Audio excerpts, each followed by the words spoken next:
আসসালামু আলাইকুম। একটি চাল কুমড়া 4 ভাগের 1 ভাগ নিয়েছি। চাল কুমড়াটি পাকা কিনা কিভাবে বুঝবেন? চাল কুমড়ার গায়ে এরকম সাদা সাদা চুনার মতো থাকবে, আর বিচিগুলা পেকে বাদামি রং এর মতো হলে বুঝবেন চাল কুমড়া একদম গাছ পাকা। এখন কুমড়াটি ফালি করে ছিলে নেব। ছিলার সময় একটু মোটা করে ছিলে নিতে হবে, যাতে কুমড়ার গায়ে কোনো সবুজ অংশ না থাকে।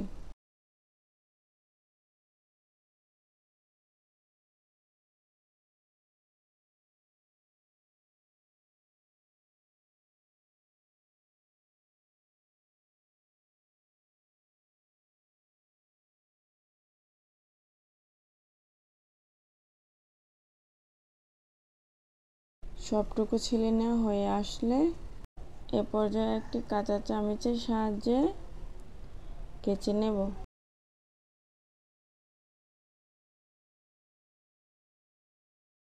এরকমভাবে কেচে নিতে হবে যে চিড়গুলো নরম হয়ে যায়, আবার ভেঙেও যাবে না।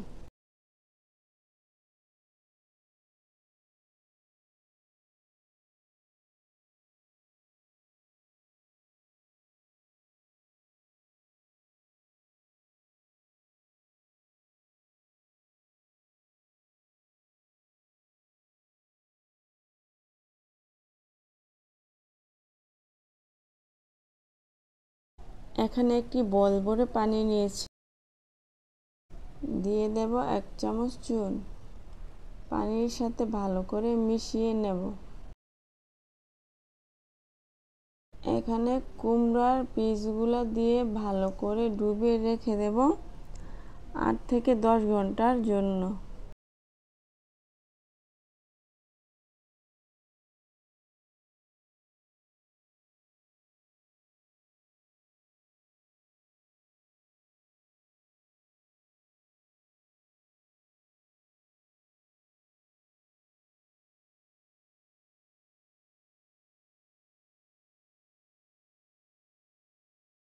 ফিরে আসলাম 10 ঘন্টা পর।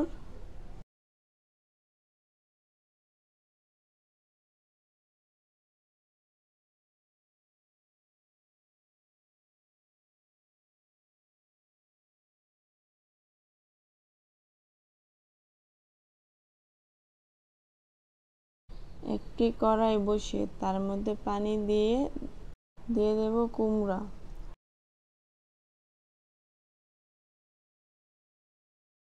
কুমড়াগুলো প্রায় 80% সিদ্ধ করে নেব।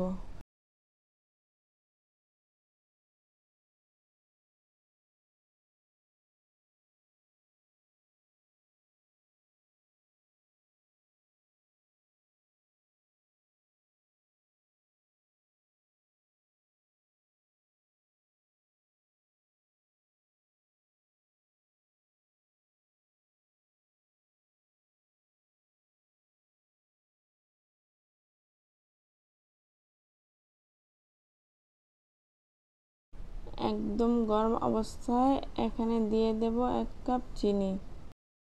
চিনিটা মিশিয়ে রেখে দেব কিছুক্ষণের জন্য।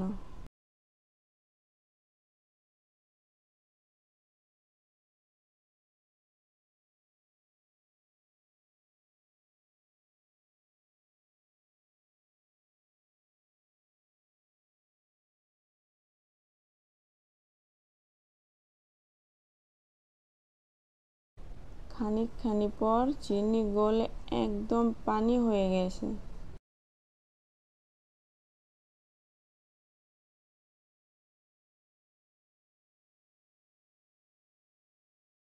একটি কড়াই বসিয়ে এর মধ্যে ঢেলে নিলাম, আর আলতো হাতে নেড়ে চেড়ে শিরাটা শুকিয়ে নেব। পর্যায়ে চুলার আঁচটা মিডিয়াম আঁচে জাল করে নিতে হবে।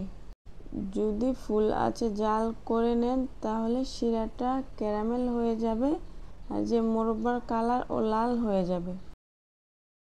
তাই সাবধানে মিডিয়াম আঁচে জাল করে নেবেন। এই যে দেখতে পাচ্ছেন শিরাটা একদম শুকিয়ে নিয়েছি। এ পর্যায়ে চুলা বন্ধ করে নামিয়ে ঠান্ডা করে নেব। ঠিক এভাবে মোরব্বা বানিয়ে খেলে দোকান থেকে কিনে খাওয়া ভুলে যাবেন। যদি ভিডিওটি ভালো লেগে থাকে তাহলে লাইক দিয়ে চ্যানেলটা সাবস্ক্রাইব করে পাশে থাকার অনুরোধ রইল। আর যে সকল বন্ধুরা চ্যানেলটা সাবস্ক্রাইব করে দিয়েছে তাদেরকে অসংখ্য ধন্যবাদ। টাটা, বাই বাই, আল্লাহ।